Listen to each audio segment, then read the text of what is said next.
क्या होगा अगर मैं तुमसे कहूं कि तुम्हारी सबसे बड़ी समस्या तुम्हारे जीवन में नहीं है बल्कि तुम्हारे मन में है। तुम सोचते हो कि दुनिया तुम्हारे खिलाफ है। तुम सोचते हो कि किस्मत तुम्हारा साथ नहीं देती। तुम सोचते हो कि लोग आगे निकल गए और तुम पीछे रह गए। लेकिन सच इससे बिल्कुल अलग है। बुद्ध ने कहा था, मनुष्य अपने विचारों का परिणाम है। वह जैसा सोचता है वैसा ही बन जाता है। जरा सोचो, अगर किसी इंसान को एक अंधेरे कमरे में बंद कर दिया जाए और उसे यह यकीन दिला दिया जाए कि बाहर निकलने का कोई रास्ता नहीं है, तो वह कुछ समय बाद कोशिश करना भी बंद कर देगा, जबकि दरवाजा उसके सामने ही खुला होगा। यही हमारे जीवन में भी होता है। हमारी असली कैद परिस्थितियां नहीं होती। हमारी असली कैद हमारी मान्यताएं होती हैं। हम मान लेते हैं कि हम नहीं कर सकते।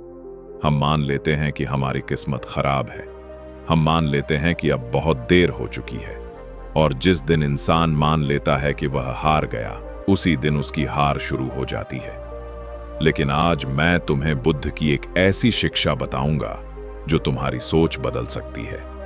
यह सिर्फ प्रेरणा नहीं है, यह मन के उस रहस्य का द्वार है जिसे समझने के बाद इंसान मुश्किलों से डरना बंद कर देता है। क्योंकि जीवन की सबसे बड़ी शक्ति ताकत नहीं है। जीवन की सबसे बड़ी शक्ति है स्वयं पर विश्वास। और यह कहानी शुरू होती है एक ऐसे युवक से जिसने अपने जीवन से उम्मीद छोड़ दी थी। वह हर दिन असफल हो रहा था। व्यापार में नुकसान, रिश्तों में टूटन, दोस्तों का साथ छूट चुका था। उसे लगने लगा था कि शायद वह इस दुनिया के लिए बना ही नहीं है। एक दिन वह जंगल की ओर निकल गया। उसके मन में हजारों सवाल थे। वह सोच रहा था कि आखिर उसके साथ ही ऐसा क्यों हो रहा है। चलते चलते उसकी मुलाकात बुद्ध से हुई।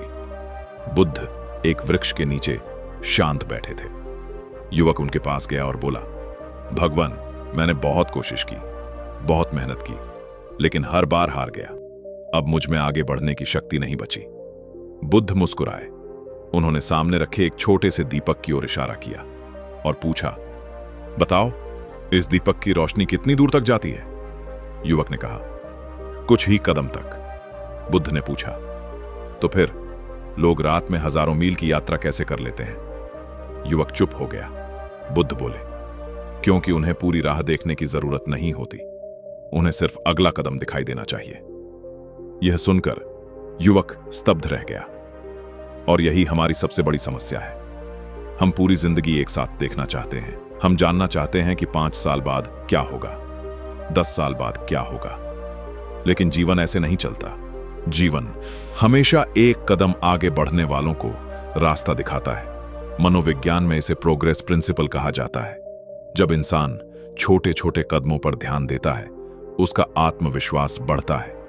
लेकिन जब वह सिर्फ अंतिम परिणाम को देखता है, तो वह डरने लगता है। यही कारण है कि बहुत से लोग शुरुआत ही नहीं कर पाते। उन्हें मंजिल इतनी बड़ी दिखाई देती है कि वे पहला कदम उठाने से पहले ही हार मान लेते हैं। बुद्ध ने युवक से कहा, तुम्हारी समस्या असफलता नहीं है। तुम्हारी समस्या यह है कि तुम हर असफलता को अपनी पहचान बना लेते हो। यह बात सीधे उसके दिल में उतर गई। सोचो, अगर एक तीर तुम्हारे शरीर में लगे तो दर्द होगा, लेकिन अगर उसी दर्द के बारे में तुम बार बार सोचते रहो तो तुम खुद पर दूसरा तीर चला रहे हो। पहला तीर परिस्थिति है, दूसरा तीर तुम्हारी प्रतिक्रिया है। बुद्ध कहते थे कि जीवन में पहला तीर हमेशा हमारे नियंत्रण में नहीं होता, लेकिन दूसरा तीर हमेशा हमारे हाथ में होता है। आज भी यही सच है। किसी का अपमान, किसी का धोखा, किसी की आलोचना, ये सब पहले तीर है। लेकिन महीनों तक उनके बारे में सोचते रहना, खुद को दोष देते रहना, यही दूसरा तीर है। और अधिकांश लोग दूसरे तीर से घायल होते हैं, पहले तीर से नहीं। युवक बुद्ध की बातें सुन रहा था।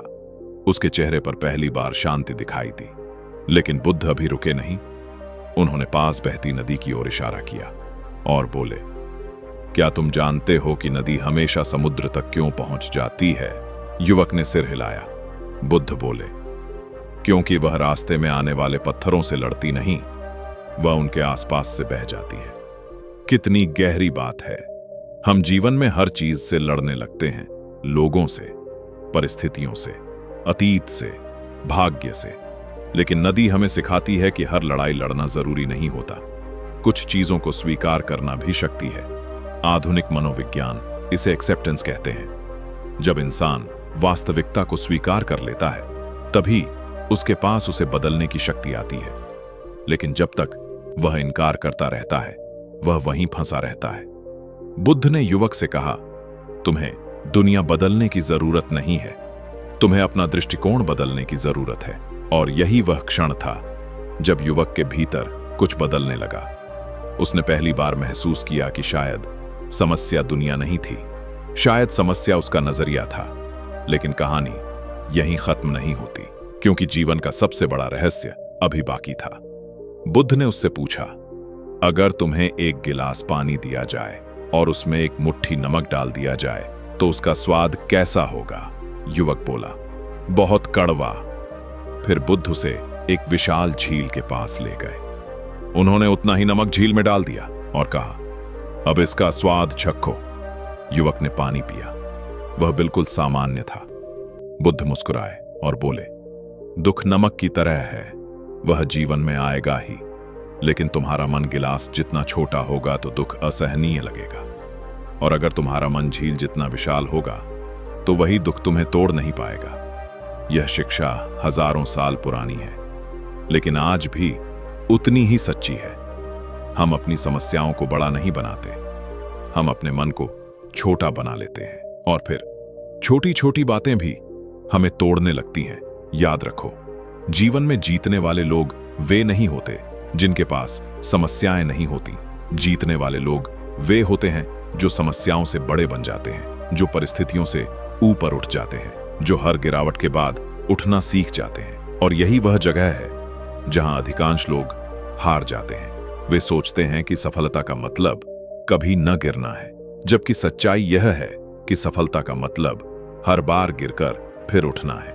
एक बीज को देखो, उसे पहले मिट्टी में दबना पड़ता है, अंधेरे में रहना पड़ता है, टूटना पड़ता है, तभी वह वृक्ष बनता है। अगर बीज बोल सकता तो शायद वह भी सोचता कि उसका जीवन खत्म हो गया, लेकिन वास्तव में उसकी नई शुरुआत हो रही होती। शायद तुम्हारे जीवन में भी अभी वही समय चल रहा है। शायद तुम्हें लग रहा है कि सब कुछ बिखर रहा है, लेकिन क्या पता यही बिखराव तुम्हें नया बनाने आया हो। क्या पता यही संघर्ष तुम्हारी ताकत बन रहा हो। क्या पता यही दर्द तुम्हें उस इंसान में बदल रहा हो जो बनने के लिए तुम पैदा हुए थे। बुद्ध कहते थे, अंधेरा कभी सूरज को रोक नहीं सकता, उसी तरह कठिन समय तुम्हारी क्षमता को नहीं रोक सकता, जब तक तुम खुद हार नहीं मानते। इसलिए आज एक वादा करो, जब अगली बार जीवन कठिन लगेगा तुम घबराओगे नहीं। जब अगली बार कोई तुम्हारी आलोचना करेगा तुम टूटोगे नहीं। जब अगली बार असफलता मिलेगी तुम खुद को असफल नहीं कहोगे, क्योंकि असफलता एक घटना है, तुम्हारी पहचान नहीं। याद रखो, तुम्हारे भीतर वह शक्ति है जो तुम्हें हर अंधेरे से बाहर निकाल सकती है। तुम्हारे भीतर वह साहस है जो तुम्हें फिर से खड़ा कर सकता है। तुम्हारे भीतर वह प्रकाश है जिसे दुनिया की कोई ताकत बुझा नहीं सकती। बस एक शर्त है, अपने मन को अपना मालिक मत बनने दो, अपने मन के मालिक बनो। जिस दिन तुमने अपने मन को जीत लिया, उस दिन तुम्हें दुनिया जीतने की जरूरत ही नहीं पड़ेगी, क्योंकि उस दिन तुम खुद को जीत चुके होगे। और जिसने खुद को जीत लिया, उससे बड़ा विजेता इस संसार में कोई नहीं होता।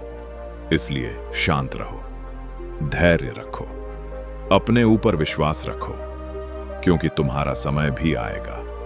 और जब आएगा तो दुनिया सिर्फ तुम्हारी सफलता नहीं देखेगी, दुनिया उस इंसान को देखेगी जिसने हार मानने से इनकार कर दिया था। और अब इस वीडियो को खत्म करने से पहले मैं तुमसे एक सवाल पूछना चाहता हूं। क्या तुमने कभी महसूस किया है कि तुम्हारी सबसे बड़ी लड़ाई दुनिया से नहीं बल्कि अपने ही मन से है? अगर आज इस कहानी, इस शिक्षा या बुद्ध के इन शब्दों ने तुम्हारे दिल को जरा सा भी छुआ है तो नीचे कमेंट में सिर्फ एक शब्द लिखो, शांत। मैं देखना चाहता हूं कि इस वीडियो को देखने वालों में कितने लोग अपने जीवन को बदलने का संकल्प लेकर जा रहे हैं। और अगर तुम्हें लगता है कि यह संदेश किसी ऐसे इंसान तक पहुंचना चाहिए जो इस समय संघर्ष से गुजर रहा है, जो निराश है, जो हार मानने की सोच रहा है, तो यह वीडियो उसके साथ जरूर शेयर करना। हो सकता है तुम्हारा एक शेयर किसी की सोच बदल दे, किसी का हौसला वापस लौटा दे। और अगर तुम ऐसे ही बुद्ध की गहरी शिक्षाएं, मनोविज्ञान के रहस्य और जीवन बदल देने वाली कहानियां सुनना चाहते हो तो वीडियो को लाइक करो और चैनल को सब्सक्राइब करना मत भूलना। याद रखो, तूफान हमेशा नहीं रहते, अंधेरा हमेशा नहीं रहता, मुश्किल समय हमेशा नहीं रहता, लेकिन जो इंसान धैर्य रखता है, जो शांत रहता है, जो खुद पर विश्वास बनाए रखता है, उसका समय जरूर आता है। फिर मिलेंगे अगली कहानी में।